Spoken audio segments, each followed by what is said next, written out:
Nakurat ang mga residente sa probinsya sa Lanao del Sur human ulan ug ice kagahapon sa hapon.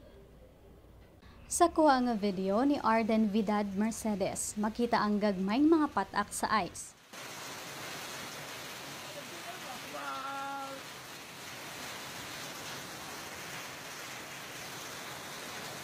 Matod sa National Aeronautics and Space Administration o NASA, hail forms when thunderstorm updrafts are strong enough to carry water droplets well above the freezing level. This freezing process forms a hailstone, which can grow as additional water freezes onto it.